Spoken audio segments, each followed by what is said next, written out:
Next अब हमारा number है नंबर 14। तो पहले 1 बनाएंगे, 1 के बाद 4 आप सभी को आता है।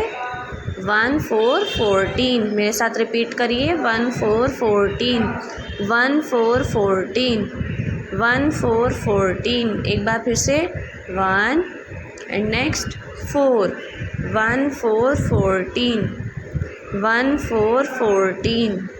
क्या है बच्चों ये? 1 4 14। काउंट करेंगे, ये क्या है?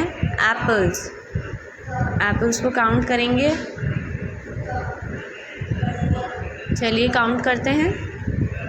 1 2 3 4 5 6 7 8 9 10 11 12 13 and 14।